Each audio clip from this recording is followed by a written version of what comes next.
ano na po, mag-11. So, darating na po sila, Frank. So, ipiprepare ko na po yung ilalunch namin today. Dali, syempre, kanin. Tapos, ito po yung, kung napanood niyo po yung, paano magpalambot ng pork chop, ganon po siya ulit. Tak, tak, tak. Tapos, siguro mga 3 hours ko na po siyang minarinate sa lemon, tsaka sa soja, it's soy sauce po.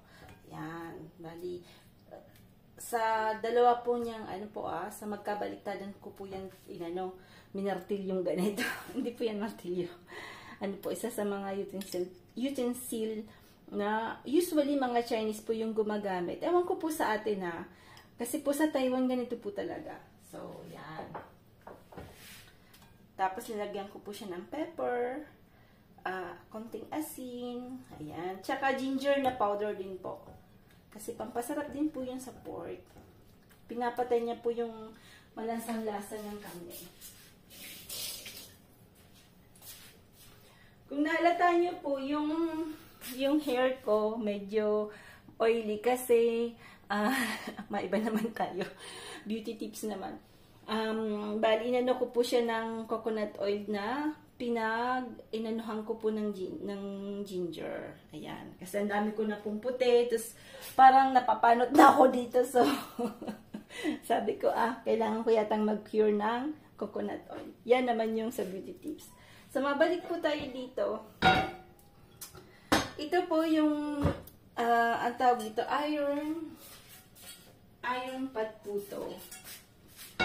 Sobrang lang pong bigat. Ang maganda po yung pagkakaluto dyan. Kaya lang sobrang bigat pag hinugasan nyo naman po. Pero, maganda pong magluto sa iron pot. So, pero pag wala to yung iron pot, pwede na rin po yung kawali. Wala naman pong bawal-bawal sa ganyan.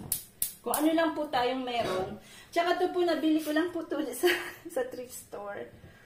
Na parang €4 lang po. Ayan. Mahilig po kasi ako sa kawali. Sa mga pagluto-luto, mahilig po ako. Kaya pag may nakikita po akong mga bagay-bagay, lalo na nag-work ako, syempre meron din po ako yung parang, mayroon po akong every month may parang cash po ako na para sa akin, gano'n. So usually ang mga binibili ko po sa mga gamit-gamit. Pero syempre para mas madaming mabili po at tipid, normally po sa mga thrift store pumupunta ako. Kasi may mga maganda pong nakukuha sa murang halaga. Tapos good quality po siya. Good quality. Yung may mga mark po siya nagawa ng mga signature na ano-ano. Tapos yung mga tao siguro ayaw nila kasi sobrang bigat. Pero pag binili nyo po ng bago, sobrang mahal. So, kaya ayun po. So, yan yung po yung mga, lalo na pag nandito po kayo sa Europe, ang dami po mga ganon-ganon. So, enjoy po ako sa ganyan. Kaya lang, wala na po ako ngayon na mapaglalagyan. Kaya, stop muna po ako. Hanggang tingin na lang po ako. Usually, 2 yung mga gamit ko kasi 2 yung anak ko po. Tapos, minsan po dinadala ko sa Pilipinas. Pero pag sobrang mabibigat, medyo mahirap naman dalhin. Pero yung mga kutsi-kutsilyo, gano'n, mga vintage na mga something-something na alam ko na magagamit po sa Pilipinas, nagdadala po ako ng gano'n. Yan. Oil olive po. Pag wala pong oil olive, pwede na po yung coconut oil, canola oil.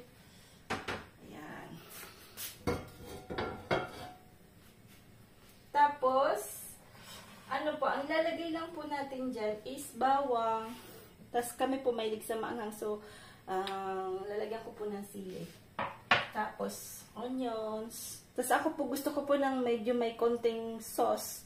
So, linagyan ko po ng konting cherry tomato po. Ayan.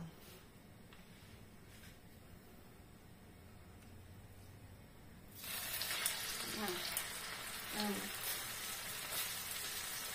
Dito po, lalagyan po natin ng ulit. Kasi ayoko po dito. Yan. Tinatakpan ko po yan dito. Kasi mahirap pong nilutin yung labs ng ano. Ayan natin ha. Diba?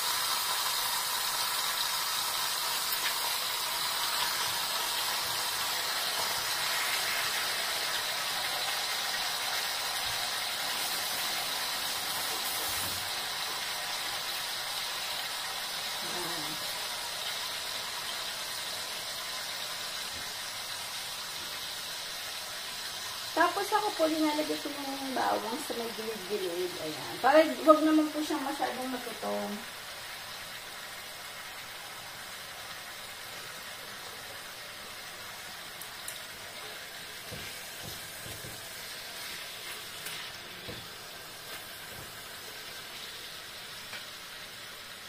Lagyan na po natin ng malapit nang dumating sila. Bubuksan ko lang po yung gate. Para wag na po si Frank Teka lang po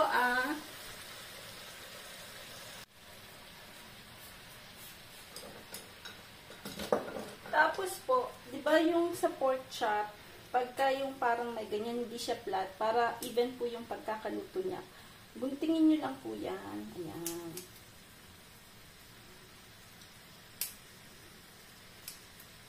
Para, yan, even po yung pagkakaluto niya.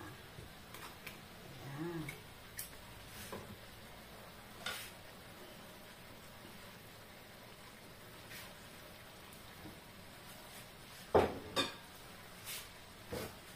Tapos, hindi po magkakasya yung ang tag nito.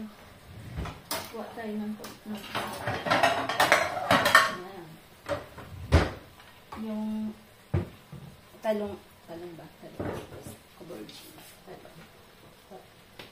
Mga wire. Tatabi natin dito. Kita ba? Ayan. Tatabi natin yung talong doon sa kabila.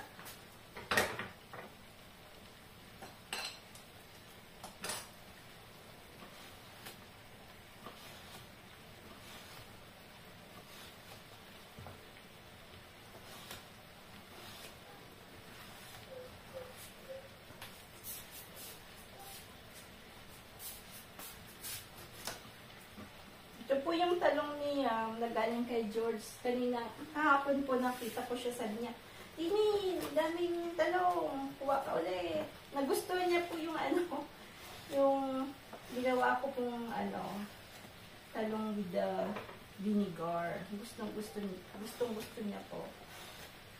So, sabi niya, punta ka lang sa bahay. Kapitbahay ko lang naman yun eh. Sabi niya, kuha lang. Oil olive po ulit.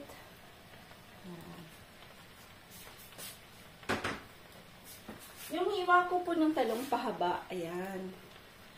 So, yan.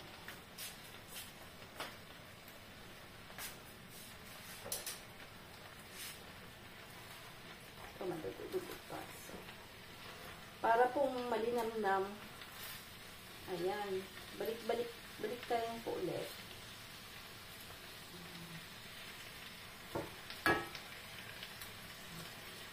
Laki ng kawali, Ayan.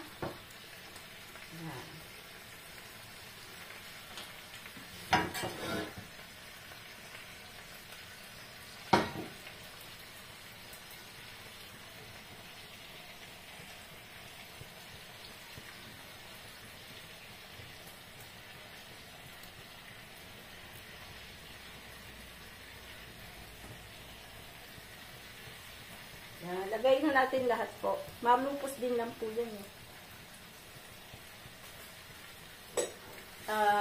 Bali yung malupos. Bali pagka maya-maya po, yung paano din po siya.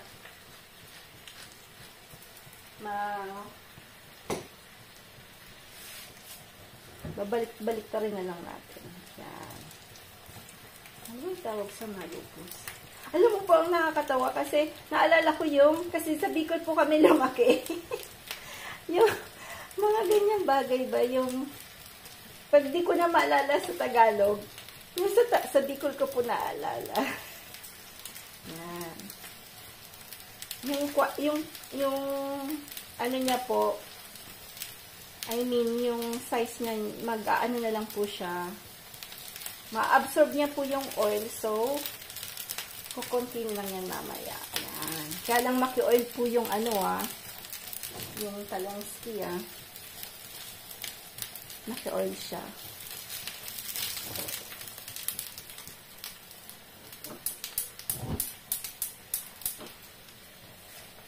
Balik-tarin natin ulit po ito. Para po lalong mas malinang na.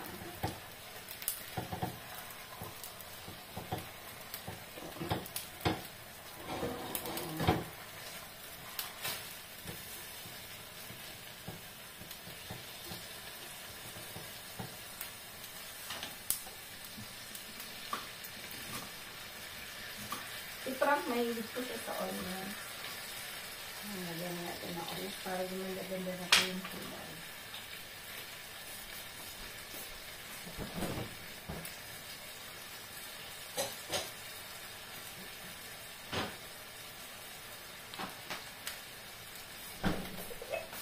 Tapos, lalagyan ko po siya ng persiyad para po gumanda yung kulay niya. Ayan. Yung parsley lang po yan, tsaka garlic. Ayan.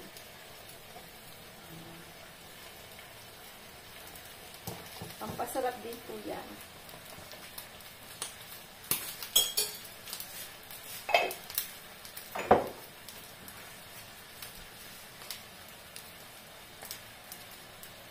Ayan po. Maganda na po yung kulay. Ano natin? Gawin natin ito. Yung talong po, likod-likod niya ng konti. Ano po ito? Adobong talong. Yan. Adobong talong.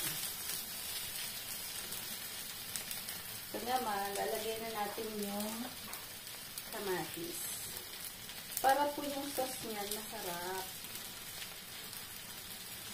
Sauce na, ulam pa, diba? Kasi ako po, sa hindi masyadong makigulay, so gumagawa po ako ng paraan na makakain po siya ng mga ganyan. Yeah. Yeah. Tapos ito po, lalagyan natin yan ng ito. Ng ano po, ng sibuyas.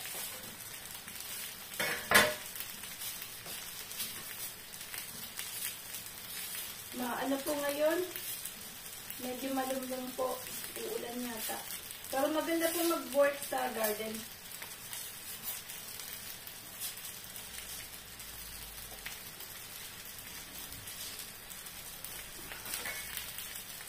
Hindi po ako lumabas kanina kasi po bisa ko dito po sa bahay. Kahit maigi po yung mga ano po namin suitcases namin galing Pinas. Hindi pa na walang mapaglagyan. Isang dami pa po namin mga boxes na unopened gawa ng ano.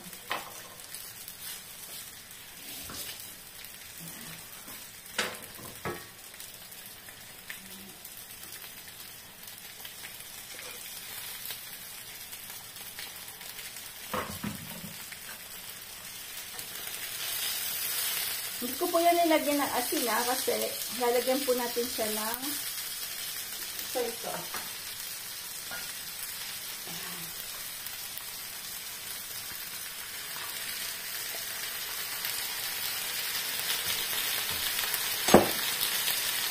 Saka vinegar.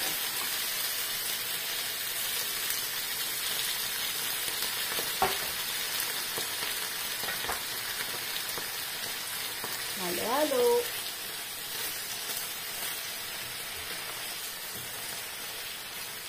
Ang ginagamit ko po ditong vinegar, apple cider. Ayan. Kasi wala po akong makuhang, may dati po akong nabiling mga coconut ganyan. Hindi ko po ginagamit. Ginagamit ko lang po pang sausawang po sa ano ko po, sa daing. Ito na lang siya. May kaibigan po kasi ako sa Burdo po. Ang dami po doon na Asian Center. So, ayan na lang po, konti na lang. Malayo po dito sa amin, almost 3 to 4 hours drive. Ayan. So, pag nakakakuha po ako ng ganyan, Yun lang po yung ginagamit ko pang sausawan ko po sa ano. Sa daing ko po. Pero pag wala na talaga, di apple cider na lang po. Ano talaga buhay ng wala ka sa Pinas, diba?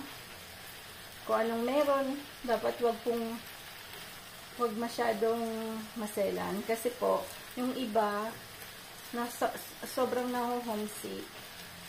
Kaya, ayan.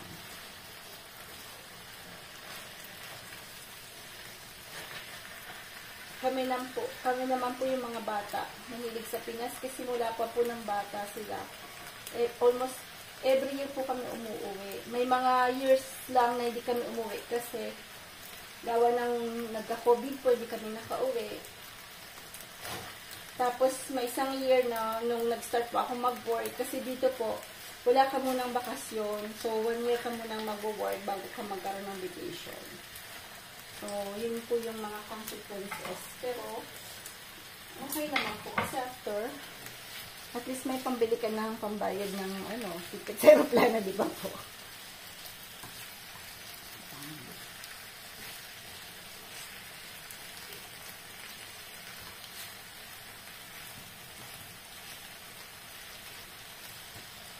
Natin ng konting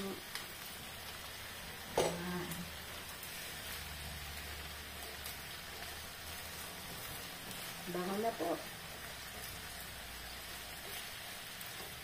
Kasi ito, yan siya.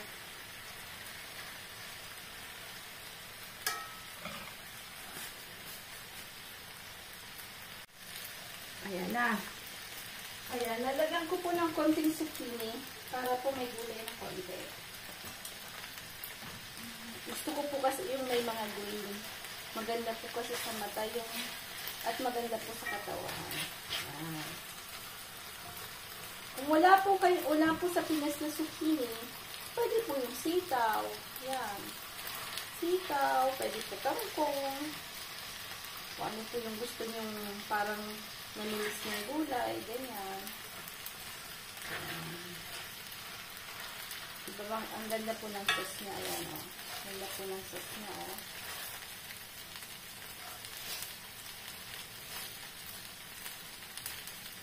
Linagay ko din po pala dyan yung pinag-anuhan natin, yung pinag-timplahan. Inarelate natin po siya sa something. Hindi ko po yung pinapon, linagay ko din dyan.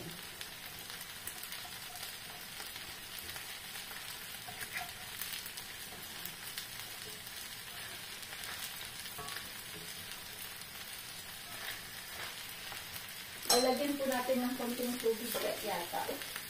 Kasi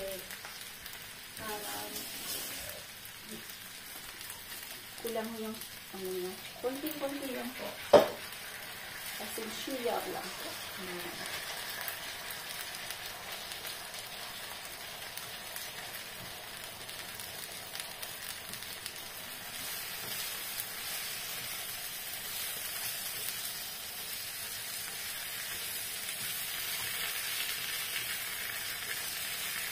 So, hindi pa tuyo po. Medyo may iba pa pong matigas.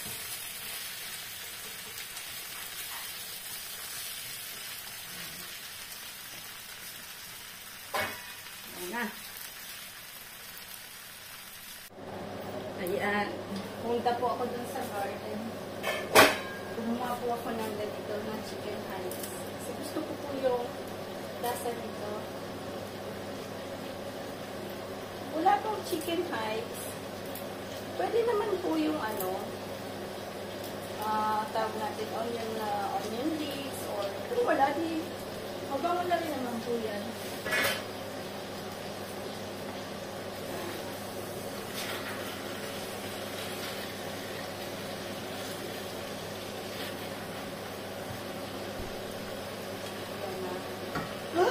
Tatalong ka, Ayan. Kita niyo po yung sauce.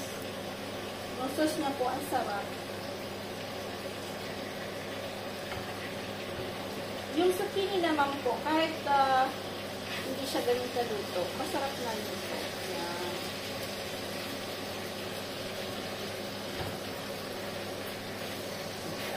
yung kanin natin, luto na.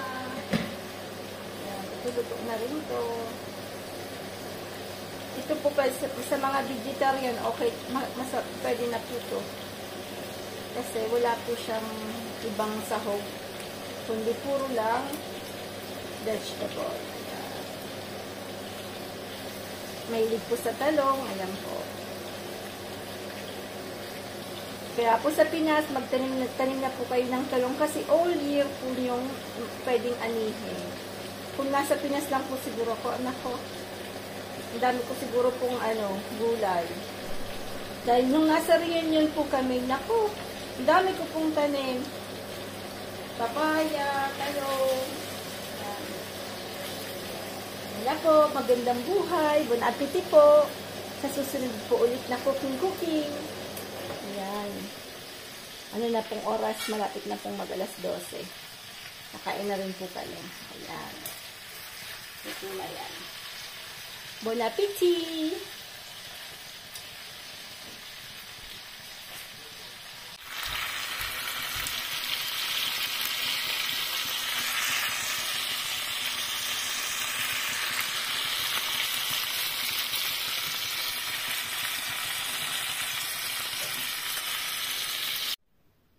Ayan na po, kakain na po kami.